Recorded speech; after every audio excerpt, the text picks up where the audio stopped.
Hello les accros de One Piece, c'est Silver et Copper. Bienvenue sur Raftalie, la chaîne dédiée à tout l'univers de One Piece. Parmi tous les types de fruits du démon, il en existe un jugé commun, et parfois même sous-estimé. C'est vrai qu'ils ne sont pas aussi impressionnants que les Logia, pas aussi sublimes et résistants que les Zoan, mais pourtant, ils présentent des possibilités infinies. Ce sont les Paramecia. Et aujourd'hui, on vous fait un top 10 des fruits les plus cheatés de cette catégorie. Mais avant de commencer, petit rituel. La grande flotte s'agrandit de jour en jour, et nous en sommes très fiers. Cela nous permet de nous projeter un peu plus, et de réfléchir à pas mal de formats innovants. Mais ils arriveront plus tard dans l'année. En attendant, jeune pirate, et oui, c'est à toi qu'on parle, n'hésite pas à rejoindre notre grande flotte. C'est aussi simple qu'un abonnement pour toi, et nous, ça nous aide énormément. En plus, il y aura très bientôt un jeu concours. Allez, c'est parti!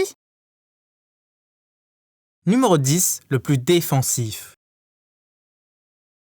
Pour commencer ce top, parlons d'un Paramecia très redouté dans toute l'œuvre. Et pour ça, allons sur les lieux de sa première apparition, Dressrosa. Alors que les combats du Corrida Colosseum font rage, un combattant se tient à l'écart des autres. Et d'ailleurs, il semble même délaissé. Cet homme, c'est Bartholoméo, le cannibale. Et oui, c'est son titre officiel. Profitant de la situation, il passe à l'action, ouvre sa baguette et fait pipi dans l'eau. Waouh, la classe. Mais un des combattants vedettes n'apprécie pas cette attitude. Hack, l'homme poisson. Celui-ci l'attaque alors qu'il a le dos tourné. Mais bim, c'est l'attaquant qui se fait avoir. Une barrière invisible est venue se dresser pour protéger le cannibale. Et oui, son fruit est le Bari-Bari-no-Mi, ou le fruit de la barrière. Et c'est lui qui nous intéresse ici. Grâce à ce pouvoir, son utilisateur peut créer une barrière indestructible en croisant les doigts, lui donnant la forme qu'il veut, et il peut même attaquer avec. Bartholoméo le montre très bien en sortant vainqueur de son bloc. Malheureusement, il possède de nombreux points faibles. Premièrement, l'utilisateur ne peut créer qu'une seule barrière à la fois. Deuxièmement, celle-ci est d'une taille limitée. Et enfin, la barrière peut être poussée, comme en témoigne le choc contre la Beard Cage de Doffy. Petite précision, mais c'est un spoil, donc passez au point suivant si vous n'êtes pas à jour dans les scans. On connaît un précédent utilisateur de ce fruit, Semimaru, un membre du clan Korozumi. Et même Oden n'arrive pas à briser sa barrière. Si ça, c'est pas la classe. Numéro 9, un fruit qui en impose.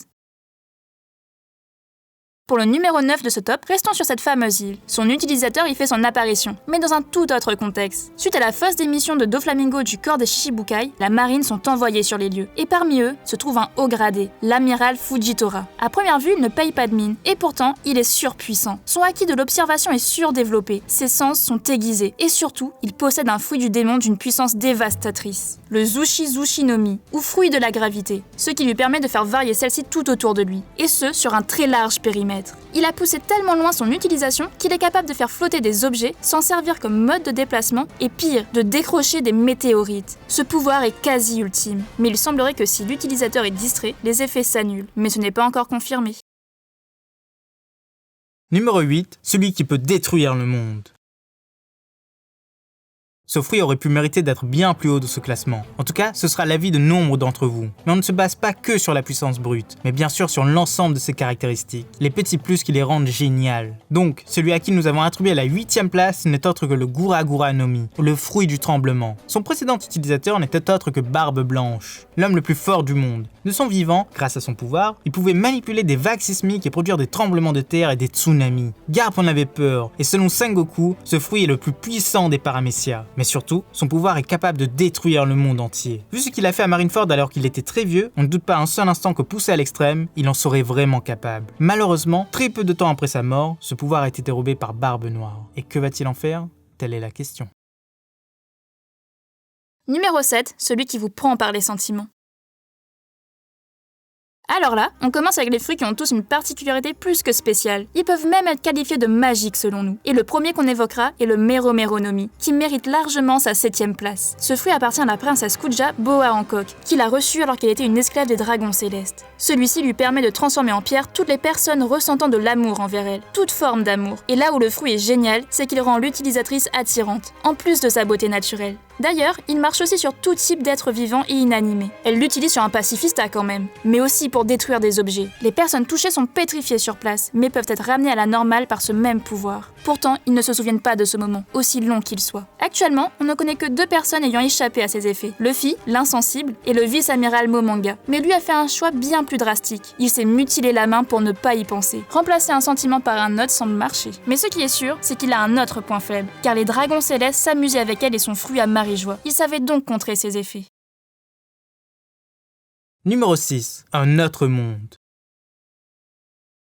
Pour le numéro 6 de ce top, rendons-nous sur Wall Cake Island, l'île de la Yanko Big Mom. Ce lieu est connu pour de nombreuses choses. Ses maisons en nourriture, sa population très variée, son taux de mortalité dû au diabète proche de 100%, mais surtout pour les nombreux utilisateurs de fruits du démon qui y font régner la loi. Et l'un des leurs possède le pouvoir qui nous intéresse ici. Charlotte Brûlée, la 8e fille de Mama, et la détentrice du fruit du miroir, le Mira Mira no Mi. Grâce à celui-ci, elle peut entrer et transporter n'importe qui vers un univers parallèle, le monde du miroir. Nous, on trouve ça génial. Cela veut dire qu'elle peut s'enfuir de n'importe quel endroit tant qu'il y a un miroir, et s'il n'y en a pas, elle peut en créer un elle-même, dans lesquels elle peut y cacher des gens, les y enfermer, elle peut même en faire des copies à partir de leurs reflets dans le miroir, même si ces copies sont assez limitées, mais ça reste utile, elle peut se faire son armée, et enfin, elle peut elle-même prendre l'apparence de n'importe qui grâce aux reflets. Pour nous, ce fruit est trop sous-estimé, ou il n'est juste pas poussé à son paroxysme par brûler.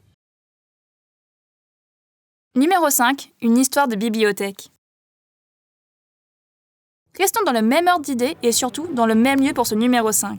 Et ce fruit est aussi utilisé par un des enfants de Mama, Charlotte Mondor, son 19e fils. Le ministre du fromage a mangé le fruit du livre, original. Et grâce à lui, il est capable de faire bon nombre d'actions, ce qui l'a clairement rendu indispensable à sa mère. Premièrement, il peut créer des livres à volonté et les manipuler. Deuxièmement, ce fruit a une bonne force offensive. Lors de l'attaque de Luffy, il s'en sert pour contrer les coups du Gearford. Même si Luffy était épuisé, ce n'est pas rien quand même. Troisièmement, il se sert des livres pour voler. Et ça, c'est la classe. Et enfin, il peut créer des livres géants et y stocker des êtres vivants. Ces individus y sont littéralement en prison et se retrouvent dans un univers parallèle. Tant que le livre n'est pas ouvert à leur page, ils n'ont plus de besoins classiques. Tout s'arrête pour eux. C'est aussi cool qu'effrayant. Mais il y a une façon simple de mettre fin à cet emprisonnement. C'est de mettre le feu au livre. Et Jinbei en fait même une démonstration. Numéro 4, le plus sombre. Quoi de mieux pour ce numéro 4 qu'un fruit plus que particulier, possédant un pouvoir aussi génial qu'effrayant, le Kage Kage no Mi. Son utilisateur actuel n'est autre que Moria, l'ex-Shichibukai. Et grâce à celui-ci, il a réussi à devenir un grand nom de la piraterie, et va régner en despote sur Trailer Bark. Comme son nom l'indique, ce fruit permet de manipuler les ombres, et pas de n'importe quelle façon. Il permet à son utilisateur de les voler. Il n'a qu'à les décrocher du sol et les couper. Deux choses se passent alors. Premièrement, l'utilisateur tombe dans les pommes, et si jamais à son réveil il se met dans la lumière, il finit en poussière. Deuxièmement, l'ombre peut être inséré ailleurs. Si le nouvel hôte est vivant, sa force sera augmentée. Mais si c'est un être inanimé, il prendra vie. Du côté de l'utilisateur, il permet à celui-ci de rendre son ombre vivante, le Doppelman, et de pouvoir changer sa place avec lui à n'importe quel instant. C'est une forme de téléportation très intéressante. L'ombre peut aussi se transformer en une nuée de chauve-souris ou en une arme tranchante. Et dernier point connu, l'utilisateur peut ramener à lui toutes les ombres qu'il a sectionnées et les incorporer dans son corps. C'est ce qu'on appelle le Shadow Asgard. Moria en fait une parfaite démonstration. Selon lui, il est presque au niveau d'un Yanko. Seul point faible de ce fruit, c'est le sel. Si l'hôte en ingurgite, il recrache instantanément l'ombre qui retourne alors à son propriétaire. Ce fruit est indéniablement incroyable. Mais dites-nous ce que vous en pensez en commentaire. Numéro 3, une vie pour une autre. Le troisième de ce top correspond à un fruit qu'on connaît très bien, le Hope Hope no Mi, celui de l'eau. Celui-ci l'a mangé quand il était petit, sous l'influence de Corazon, son frère de cœur. Et grâce à lui, il a été capable de se soigner de son saturnisme blanc. En fait, ce fruit a de nombreuses capacités. La première, et la plus basique, c'est de créer une zone d'opération qu'on appelle la room. Elle est plus ou moins grande en fonction de la force de l'utilisateur. À l'intérieur de celle-ci, il va pouvoir déplacer les objets à volonté, se téléporter, trancher les personnes en deux sans même leur faire de mal, ou même échanger leurs âmes. Les possibilités sont quasiment infinies. Il peut aussi faire des opérations très minutieuses et retirer des éléments particuliers du corps de ses patients ou de son propre corps. C'est d'ailleurs ce qu'il a fait pour guérir de sa maladie. Il est dit que ce pouvoir devient le pouvoir ultime lorsqu'il est utilisé par un médecin, ce qui est le cas pour l'eau. De plus, selon Dofi, il existe une ultime opération que l'utilisateur peut faire. C'est l'opération de jouvence. En échange de sa vie, il peut rendre quelqu'un immortel. Espérons que l'eau n'ait pas à faire cette opération trop tôt quand même. Numéro 2. L'oubli et la manipulation.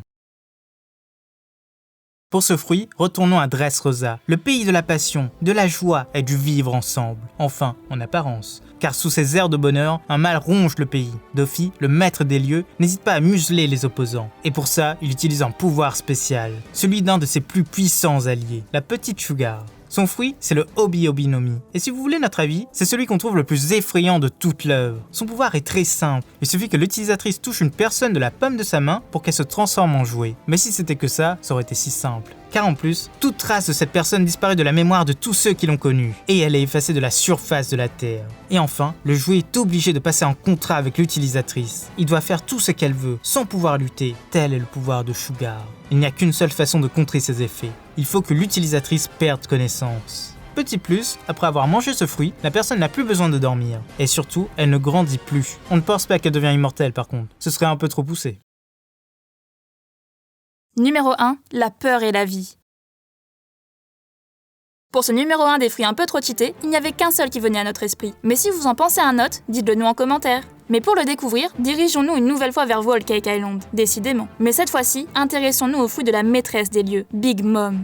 Lorsqu'elle était petite, une chose étrange s'était passée juste après la disparition de Mover Caramel. Elle avait éveillé les mêmes pouvoirs que ceux de sa mère adoptive, ceux du Soru Soru no Mi ou fruit des âmes. Et pour cause, elle l'a mangé accidentellement en même temps que les autres orphelins. Quelle tristesse. Mais ce n'est pas ce qui nous intéresse ici. Les pouvoirs de ce fruit sont tout bonnement incroyables. Tout d'abord, elle permet à son utilisateur de donner une âme à tous les objets qui l'entourent, et ce, uniquement en utilisant de la force vitale. Deuxièmement, elle peut prélever de l'espérance de vie à n'importe qui, et grâce à ça, animer d'autres êtres vivants appelés Omis. Et de ce fait, elle peut tuer très rapidement quelqu'un. Et enfin, elle peut distribuer cette espérance de vie comme elle le souhaite. La garder pour elle ou la distribuer aux autres. Ce fruit peut potentiellement rendre immortel n'importe qui. Cela n'a pas encore été confirmé, mais l'ajout d'espérance de vie est possible. Alors imaginez-vous, un fruit capable de vous rendre immortel et de créer une armée pour vous. Et en plus de maîtriser les éléments naturels. Quoi demander de plus? Par contre, il existe 2 points faibles connus à ce fruit. Premièrement, si la personne visée ne ressent pas de peur, cela ne l'affectera pas. Encore une fois, c'est Jimbei qui nous montre ça. Ensuite, un utilisateur du Yomi Yomi no Mi peut libérer les âmes des Omis. Mais ce fruit n'en reste pas moins incroyable. Voilà, c'est déjà la fin de ce top. On espère que ça vous a plu. Et n'hésitez pas à laisser votre propre classement en commentaire. Ça nous ferait très plaisir. C'était Silver et Copper pour Aftalil. À bientôt les accros de One Piece.